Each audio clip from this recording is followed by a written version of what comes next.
हमारे देश में वर्षों से गौ सेवा के लिए अनेक संत महात्माओं ने गौशाला आरंभ की है, लेकिन दुख की बात यह है कि अभी तक गौ हत्या बंद नहीं हुई, क्योंकि गौ सेवा बहुत अच्छी बात है, लेकिन उससे अच्छी बात है गौ रक्षा। और गौ रक्षा तब होगी जब गौ माता अपने घर में पहुंचेगी। गौ माता का घर किसान का घर है, और एकल अभियान ने आज 2 करोड़ परिवारों तक संपर्क बनाया, और सरकार ये कहती है कि 2 करोड़ गोवंश प्रतिवर्ष कट रहा है। अतः अब हमने संकल्प किया है गौ रक्षा का। आने वाले 10 साल के बाद प्रत्येक हिंदू गर्व से कहेगा कि हमारी धरती पर गौ माता का एक बूंद भी धरती पर वृक्ष का नहीं गिर रहा। इस संपूर्ण कार्य को जिन्होंने अपने जीवन का कार्य बनाया है, जो गृहस्थ संत के रूप में आज इसलिए समर्पित हैं, सौभाग्य से आज हमारे साथ हैं श्रीमान श्री नारायण जी अग्रवाल। आप एक बहुत बड़े व्यवसायी हैं, संघ के पुराने स्वयंसेवक हैं। संघ के विचारों से प्रेरित होकर आपने बहुत समय तक काम किया। आपकी धर्मपत्नी श्री हरि सत्संग समिति में बहुत सक्रिय हैं। अब श्री नारायण जी अपने 2 बेटों के विवाह करने के पश्चात उनके जीवन का लक्ष्य बन गया है इस देश में गौ रक्षा। श्री नारायण जी, आपका बहुत बहुत स्वागत है। धन्यवाद। आपके मन में गौ ग्राम योजना की वो कल्पना क्या है जिसके लिए आपने अपना घर छोड़ा, परिवार छोड़ा, व्यापार को एक प्रकार से छोड़ा, आप इसके लिए समर्पित हो गए? तो आपका सपना क्या है, कृपया बताइए। गौ ग्राम योजना का उद्देश्य गाय का घर, किसान का घर। गाय किसान जब रखेगा और उसे कहीं छोड़ेगा नहीं तो गाय कटना बंद होगी। किसान को आत्मनिर्भर करना गौवंश के द्वारा और उसकी रक्षा करना, ये हमारा गौग्राम योजना का उद्देश्य है। हम चाहते हैं कि देश में जिस प्रकार से गौ हत्या, गौवंश की हत्या हो रही है, उस हत्या को रोका जाए।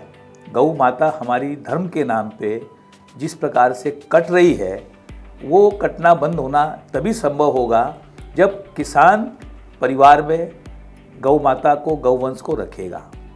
गौवंश को रखने के लिए किसान को जो हिसाब से हम व्यवस्था करवा के देंगे, आज किसान गौवंश को छोड़ता क्यों है? कोई ना कोई कारण होता है उसको छोड़ने का। अगर कृषि में आज रासायनिक खाद का उपयोग होता है और गोबर गौमूत्र का उपयोग बंद हो गया है, उसकी जवाबदारी हमारी है। हमने उनको, किसानों को ट्रेन नहीं किया है, उनको पर्याप्त शिक्षा नहीं दी है। आज जैसे हमने गौग्राम योजना शुरू होते ही गौग्राम योजना कई किसानों को लाभ हुआ है। उस लाभ से किसान ने जैविक खेती चालू की है। जैविक खेती से उनको लग रहा है कि जो उत्पाद हो रहा है, ऑर्गेनिक उत्पाद हो रहा है, और उससे गौ माता की सेवा भी हो रही है, गौवंश की सेवा हो रही है, और किसान सुखी है आज। तो हमारा गौ ग्राम योजना का मेन उद्देश्य यही है कि देश की रक्षा हो, किसानों की रक्षा हो, किसान आत्मनिर्भर हो, आदर्श गांव बने और हर घर में किसान गौवंश को रखे। ये हमारा एक उद्देश्य है। लेकिन श्री नारायण जी, आप एक बहुत बड़े व्यापारी भी हैं, बहुत बड़ी कंपनी के मालिक भी हैं, और आप इतनी बड़ी बात कह रहे हैं देश में, दोनों में कैसे तालमेल कर पाते हैं? देखिए, ऐसा है कि व्यापार अपनी जगह पे है, लेकिन जो माँ बाप के संस्कार होते हैं, जो हमें माँ बाप ने संस्कार दिए हैं, गौवंश को जब हम अपना मानते हैं, माता मानते हैं, और गौवंश जब रोड पे कचरा खाते हुए देखते हैं तो हमें पीड़ा होती है। गौवंश का रक्त बहता है तो हमें पीड़ा होती है। व्यापार एक घर चलाने के लिए एक समय तक ठीक होता है।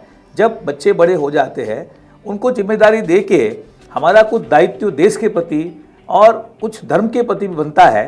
तो अब जब इतने सालों तक हमने काम किया है, तो काम अपनी जगह पे बच्चे संभालेंगे, और हमें कुछ समय भगवान ने दिया है, तो हम चाहते हैं कि इस देश की गौवंश की रक्षा कैसे हो सके उसके ऊपर कुछ समय हम दें। उसको हम समय देते हुए हम चाहते हैं कुछ हो इसके अंदर। हमने सुना कि आपकी माता जी वृंदावन रहती थी और उनसे आपने गौ माता की रक्षा करने का एक विचार लिया, क्या ये सत्य है? ये बिल्कुल सत्य है। हमारी माताजी 23 साल तक वृंदावन में रही और मैं हर महीने उनको देखने के लिए कहो या उनसे मिलने के लिए 2-3 बार जाया करता था। अब जब भी मैं जाता था तो कुछ न कुछ धनराशि माताजी को देता था। मुझे पता है कि वो गौशालाओं में गौओं की सेवा के लिए वो धनराशि देती है। उनकी इच्छा थी कि गौ रक्षा हो, गौ की सेवा हो। तो उनसे प्रेरणा मुझे मिली कि भाई जो हिसाब से गौवंश की सेवा की जाए तो एक मन में शांति मिलती है और उनको देखते हुए मुझे प्रेरणा बहुत मिली। माताजी के पास में एक नागा बाबा आया करते थे पहले। नागा बाबा की वहाँ पर माठ में, मथुरा में एक बहुत अच्छी गौशाला थी। तो माताजी मुझे कई बार बताती थी और एक आध बार मुझे सहयोग मिला कि माताजी के आश्रम में ही नागा बाबा मुझे मिले। उनसे मैंने चर्चा की। चर्चा करने के बाद मालूम पड़ा कि वो जो उन्होंने कसाईयों से बचा के रखा हुआ था, बहुत अच्छे ढंग से गौशाला की व्यवस्था कर रखी थी। तो मेरे देख के मन में लगा कि देखो एक व्यक्ति जो संत महात्मा है वो गौओं की किस प्रकार से सेवा कर रहा है। तो वहाँ से भी भावना जागृत हुई। माताजी से तो हुई थी बट वो नागा बाबा से मिलने के बाद में और प्रेरणा मिली। अब जब मौका मिला है तो कुछ समय मिला है तो इसके लिए हम गौ माता की गौवंश की सेवा में लगे हुए, रक्षा में लगे हुए हैं। हमने ये भी सुना है कि आपने माता जी की स्मृति में कोई गोधाम भी बनाया वृंदावन में। इसकी प्रेरणा आपको कैसे मिली? देखिए, ये माता जी जब वृंदावन में थी उन्होंने एक छोटी सी जगह ली थी। वो जगह नागा बाबा चाहते थे कि हमारे को गौशाला के लिए दे दी जाए। लेकिन मैंने माताजी को ये कहा कि देखिए माताजी, इनके पास में तो माठ में गौशाला ऑलरेडी है। अब ये जब तक रहेंगे तब तक ठीक है, हम इसकी व्यवस्था करेंगे। माताजी से मैंने पूजा करवाई थी कि एक दिन ऐसा समय आएगा कि मैं यहाँ पर गौ वंश की सेवा रक्षा कैसे हो सके, एक ऐसा मैं कोई गौधाम बनाऊँ। मैं गौधाम तो हमारे गुरुजी ने नाम दिया। मैं सोच रहा था कि क्या नाम दिया जाए। वो जगह मैंने, मेरी एक ट्रस्ट है उमा कल्याण ट्रस्ट, उसके नाम से ली थी। तो मैं नहीं चाहता था कि ये ट्रस्ट का नाम कहीं आवे। नाम सिर्फ एक संस्था का ऐसा होवे जो गौ माता के नाम पे हो। तो गुरुजी के पास एक बार बैठा हुआ था, उन्होंने बताया कि इसका सबसे बढ़िया नाम तो गौधाम हो सकता है। तो एक मन में कल्पना आई कि पूरे हिंदुस्तान में एक रिकॉर्ड किया जाए कि गौशालाएँ कितनी हैं, कैसी व्यवस्था है और उस गौशालाओं की दशा कैसी है, उसका रिकॉर्ड वहाँ रखा जाए। तो जब कोविड आया यहाँ पर तो मैंने कहा अभी कोविड के टाइम पे बैठे हुआ था, जगह पड़ी थी, मैंने कहा जो होगा देखा जाएगा, परमात्मा ध्यान रखिएगा। तो कल्पना ये थी कि वहाँ पर एक गौधाम बनाया जाए और गौधाम के अंदर पूरा हिंदुस्तान का रिकॉर्ड, 3D का रिकॉर्ड, उसमें पूरी गौ के बारे में महिमा, देसी गौओं के बारे में कैसे उसका रख रखाव रखा जाए। तो एक मन में विचार आया और शुरुआत कर दी और भगवान की कृपा से बनते बनते बन गई जगह। और आज हम वहाँ पर गौधाम में, हम वहाँ आसपास की एरिया में गौशालाएं हैं उनको देख रेख कर रहे हैं। और कोविड के टाइम पे और जब ये लंपी की बीमारी आई थी, गौ माताएँ बीमार पड़ के मर रही थी, उस समय भी हमने बहुत सेवा दी वहाँ पर, काफ़ी अच्छा लगा हमारे को। तो आज गौधाम हमारा बना हुआ है। तो हिंदुस्तान भर में किसानों के घर में गौशालाओं से किस प्रकार से गाय दी जाए, जो कचरा खाती हुई गाय रास्ते में कचरा खा रही है उनको किस प्रकार से सुरक्षित जगह पे किसान के घर में दिया जाए, वो एक कोशिश है हमारी। और वो प्रेरणा जो मिली है माताजी से और गुरुजी से और नागा बाबा से, वो प्रेरणा से हम काम करते जा रहे हैं और आगे बढ़ते जा रहे हैं। लेकिन एक बात और बताइए कि आपके 2 बेटे, 2 बहुएं, बेटी सब आपको इतना समय देने के लिए रोकते नहीं हैं, उनका विरोध नहीं होता। आप वैसे इस स्थिति में परिवार कैसे समझा पा रहे हैं? देखिए, परिवार में ऐसा है कि परिवार पूरा सहयोग देता है तभी मैं कुछ काम कर सकता हूँ। जब व्यापार में पहले पत्नी ने सहयोग दिया तो व्यापार बढ़ाया। व्यापार बढ़ाने के बाद में बच्चे आ गए, बच्चे संभालने लगे। तो बच्चों की तो ये इच्छा है, बच्चे बोलते हैं पापा आपको जो मन करे आप करो, जो चाहिए आप लो, आपने इतना सब कुछ दिया है हमारे को, आपको रोक टोक नहीं है, आपको काम करना है करो, नहीं करना है मत करो, बट आपकी जो इच्छा है, अभी आखिरी इच्छा है कि गौ माता की, गौवंश की सेवा करनी है तो आप मन से करो, हमारी तरफ से पूरी आपको छूट है, कोई दिक्कत नहीं है, बट अपनी तबीयत का ध्यान रखो, बाकी कोई चिंता नहीं है उनको। और उन्होंने पूरा फ्रीडम दिया हुआ है, तन मन और धन से फ्रीडम दिया हुआ है। ये नहीं कि धन के अंदर भी कोई रिस्ट्रिक्शन है मेरे को, जितनी इच्छा होती है बोले करो, कोई दिक्कत नहीं। और भगवान ने बहुत कुछ दिया हुआ है, इसलिए मैं कर भी रहा हूँ। लेकिन एक बात बताइए कि आपके दोनों बच्चे बहुएं इतनी आपको स्वतंत्रता दे रही हैं, आप पर इतनी बड़ी कृपा हुई, आपके किस पुण्य का ये परिणाम है? ये हमारे पिताजी के पुण्य का परिणाम है, माताजी के पुण्य का परिणाम है, और किसी का परिणाम नहीं मानता हूँ। भगवान तो बाद में आता है, पहले माता पिता आते हैं। माता पिता का पुण्य है जो बच्चे इस प्रकार से मिले हुए हैं कि जो संस्कार समझते हैं, मेरी भावना समझते हैं, और मेरी भावना समझ के मेरा आदर करते हैं, और कहते हैं कि भैया पापा आपको जो ठीक लगे आप करो, कोई दिक्कत नहीं है, और मन से बोलते हैं, ऐसा भी नहीं कि पीछे पड़ते हैं। थोड़ा बेटी जो है एक तबीयत के हिसाब से मेरे पीछे लगी रहती है कि आप तबीयत ठीक रखते हुए करो। जब गौधाम की स्थापना हुई और गौधाम का इतना बड़ा प्रोग्राम हुआ तो बच्चे खुद मन से बोले कि आप इतना सब कर रहे हो, और मन से 7 दिन वहाँ पर आके रहने के लिए बोले आपके साथ में मिलके हम कुछ काम करेंगे, आप इतना किए हो। और बच्चों ने खुद बन के फिर आके वहाँ पर पूरी व्यवस्था संभाली, व्यवस्था देखी। बड़ा बेटा तो बोला कि पापा मैं 6-7 दिन पहले ही आऊँगा, जिससे कि आपने इतना मन से किया है। बिटिया ने भी ये बोला कि आपने इतना बड़ा कार्यक्रम हाथ में लिया है तो हम सहयोग नहीं करेंगे तो कौन करेगा। तो इससे मेरे को इससे बढ़िया खुशी की बात और क्या हो सकती है। श्रीनारायण जी, आप एक बड़े उद्योगपति हैं, बम्बई में आपके समान बहुत से उद्योगपति हैं। ऐसे सारे उद्योगपतियों को आप क्या कहना चाहेंगे, क्या अपेक्षा करना चाहेंगे?